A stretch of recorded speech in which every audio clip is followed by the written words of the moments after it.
दोस्तों, इस कहानी की शुरुआत में हमें धरती पर अचानक अजीबोगरीब गड्ढे बने हुए दिखाई देते हैं। इन गड्ढों से ज्वालामुखी का लावा निकल रहा था और गहराई में छिपे हुए अजीबोगरीब जीव, जिन्हें क्रिएचर्स कहा जाता है, धरती पर आ जाते हैं। इन क्रिएचर्स ने मानव जाति पर भयंकर हमला किया और तेजी से 90% आबादी का सफाया ही कर दिया। इंसानों ने इनसे लड़ने की भरपूर कोशिश की, लेकिन वो नाकाम रहे। इसके बाद इंसानों को पता चलता है कि ये क्रिएचर्स 8000 फुट से ऊपर की ऊंचाइयों पर नहीं जा सकते। जीवित बचने वाले इंसान अपनी जान बचाने के लिए 8000 फुट की ऊंचाई पर चले जाते हैं। हालांकि उन ऊंचाइयों पर जीवन यापन करना बेहद कठिन है। छोटी छोटी कम्युनिटीज बनाकर लोग वहां पर बसने लगते हैं। इन्हीं में से एक कम्युनिटी में हंटर नाम का एक बच्चा भी रहता है। हंटर अपनी कम्युनिटी का अकेला बच्चा है, जिससे वो अक्सर बोर हो जाता है। एक दिन उत्सुकता और ऊब के कारण वो 8000 फुट की ऊंचाई से नीचे चला जाता है। नीचे पहुंचने के बाद उसे महसूस होता है कि आसपास कोई रीपर मौजूद है।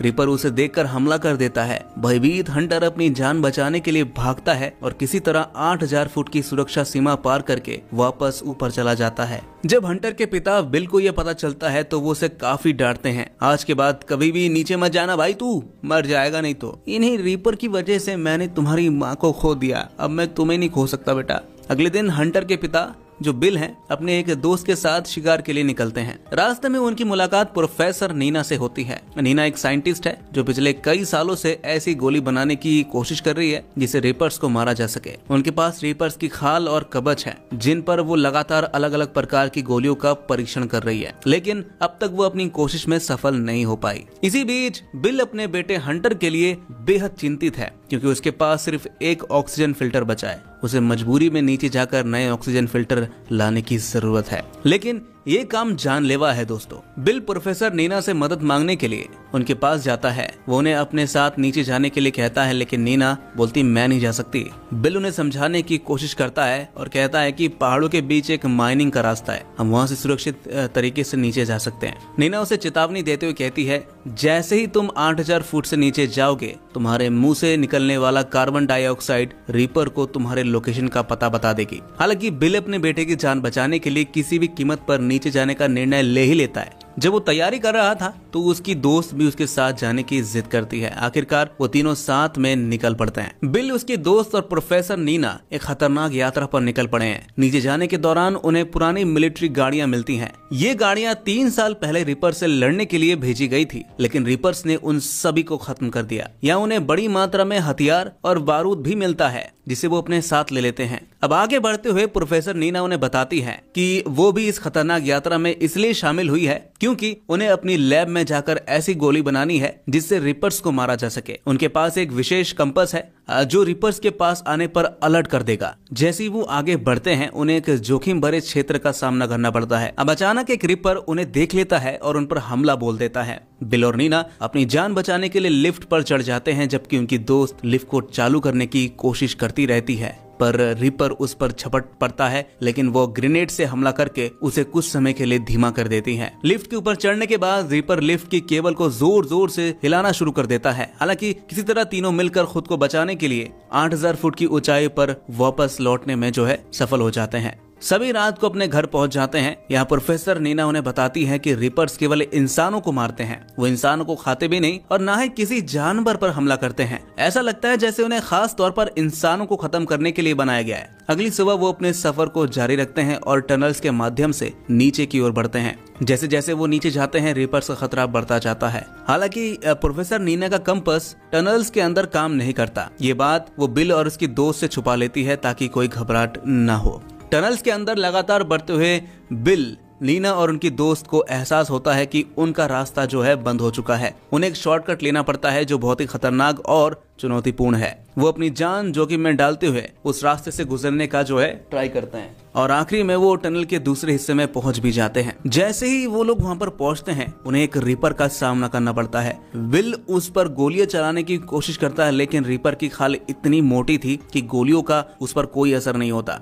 मजबूरी में वो उस पर ग्रेनेड से हमला करता है। इस हमले से रिपर थोड़ा धीमा हो जाता है और जिससे उन्हें भागने का मौका मिल जाता है। भागते हुए वो एक संकरी गुफा में छिपने का प्रयास करते हैं, यानी नैरो। रिपर अपनी लंबी टेल जो जलते हुए अंगारे जैसी दिखती है गुफा के अंदर भेजता है। बिल तुरंत अपनी समझदारी का उपयोग करते हुए जलती हुई माचिस को दूसरी दिशा में फेंक देता है। इस चतुराई से रिपर का ध्यान भटक जाता है और वो गुफा के अंदर सुरक्षित रहते हैं। गुफा से बाहर निकलते समय सबसे आगे बिल की दोस्त चल रही होती है। जैसे वो गुफा से बाहर आती है, एक रिपर अचानक उस पर हमला कर देता है और उसकी जान ले लेता है। इस घटना से बिल और नीना बेहद दुखी होते हैं। किसी तरह वो दोनों 8000 फुट की ऊंचाई तक वापस आ जाते हैं जहां रिपर्स नहीं पहुंच सकते। 8000 फुट की सुरक्षित ऊंचाई पर एक खाली घर में रुककर प्रोफेसर नीना बिल को एक नई थ्योरी बताती है। वो बताती है कि रिपर्स के शरीर के अंदर इलेक्ट्रोमैग्नेटिक चार्ज है। अगर हम एक खास तरह का केमिकल मिक्सचर बना सके तो इस चार्ज को उनके खिलाफ इस्तेमाल किया जा सकता है। ये उन्हें ब्लास्ट करके उन्हें खत्म भी कर सकता है। हालांकि इस विचार को अमल में लाने के लिए नीना को अपनी लैब तक पहुंचना होगा जो टाउन के अंदर स्थित है, लेकिन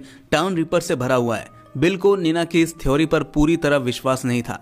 अगले दिन बिल और नीना गाड़ी में सवार होकर एक हॉस्पिटल की ओर रवाना करते हैं। यहाँ पर बिल अपने बेटे हंटर के लिए ऑक्सीजन फिल्टर्स ढूंढने का कोशिश कर रहा था। काफी खोजबीन के बाद वो ऑक्सीजन फिल्टर ढूंढने में सक्सेसफुल भी हो जाता है। उन्होंने अपने बैग में रख लेता है। जैसे ही वो हॉस्पिटल से बाहर निकलने की तैयारी करते हैं, एक रिपर उन पर हमला बोल देता है। नीना तुरंत ऑक्सीजन सिलेंडर खोल देती है, जिससे वो हवा में घना फॉग बन जाता है। ये फॉग रिपर को असमंजस में डाल देता है, यानी कंफ्यूज कर देता है। बिल इस अवसर का फायदा उठाते हुए सिलेंडर के पास एक ब्लास्ट कर देता है। इस ब्लास्ट से रिपर बेहोश हो जाता है, लेकिन दोनों ये सुनिश्चित नहीं कर पाते कि वो मरा है या बेहोश हुआ है। रिपर से बचने के बाद बिल और नीना अपनी गाड़ी में बैठकर लैब की ओर निकलते हैं। लैब में पहुंचने पर नीना तुरंत अपने काम में लग जाती है। वो एक नई गोली बनाने के लिए अलग अलग केमिकल्स का मिक्सचर तैयार करती है। इसी बीच बिल को लैब में एक पुराना फोटो मिलता है जिसमें नीना अपने परिवार के साथ नजर आती है। नीना बताती है कि रिपर्स के पहले हमले में उनका पूरा परिवार मारा गया था। वो बताती है कि मैं अपने परिवार को बचाने के लिए उनके पास नहीं जा पाई क्योंकि मैं लैब में काम कर रही थी।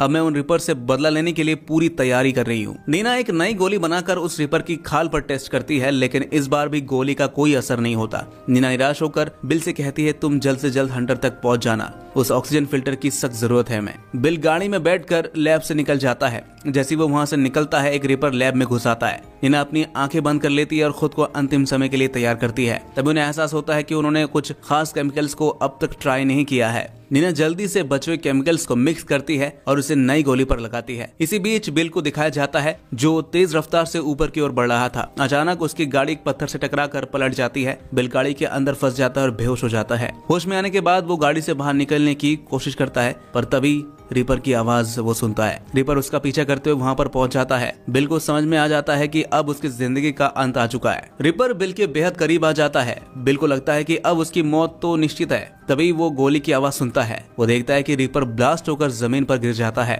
ये गोली प्रोफेसर नीना ने चलाई थी। उन्होंने अपने नए केमिकल का इस्तेमाल करके एक असरदार गोली बनाई है। उन्होंने पहले लैब में आए रिपर को मारा और फिर यहाँ आकर बिल की जान बचाई। नीना और बिल मरे हुए रिपर के पास पहुंचते हैं। दोनों इस बात से हैरान हो जाते हैं कि ये कोई जीव नहीं है बल्कि एक रोबोटिक मशीन है। रिपर के अंदर इलेक्ट्रोमैग्नेटिक चार्ज है जो इसे बेहद खतरनाक बनाते हैं। नीना बिल को बताती है कि यह संभव है कि इन रिपर्स को एलियंस ने डिजाइन किया है। उनका मकसद इंसानों को खत्म करना हो सकता है। वहीं आगे वो कहती है शायद इनकी प्रोग्रामिंग में कोई गड़बड़ी हुई होगी जिस वजह से ये हाई एल्टीट्यूड पर नहीं जा सकते। इसी कारण हम जैसे लोग बच पाए। नीना और बिल अपने इलाके की ओर लौटने का फैसला करते हैं। रास्ते में जितने भी रिपर्स से उनका सामना होता है वो उन पर नए केमिकल से बनी बुलेट्स का इस्तेमाल करते हैं। एक के बाद एक कई रिपर्स को वो खत्म कर देते हैं। जब वो अपनी जगह पर पहुंचते हैं तो नीना एक पायरेट फ्लैग लगाती है। ये फ्लैग दूर से दिखाई देता है और अन्य सर्वाइवर्स इसे देखकर समझ जाते हैं कि अब रिपर्स को हराने का तरीका मिल चुका है। सर्वाइवर्स नीना और बिल के पास पहुंच जाते हैं और मदद मांगते हैं। अब सभी मिलकर रिपर्स के खिलाफ बड़ी योजना बनाते हैं। नीना, बिल और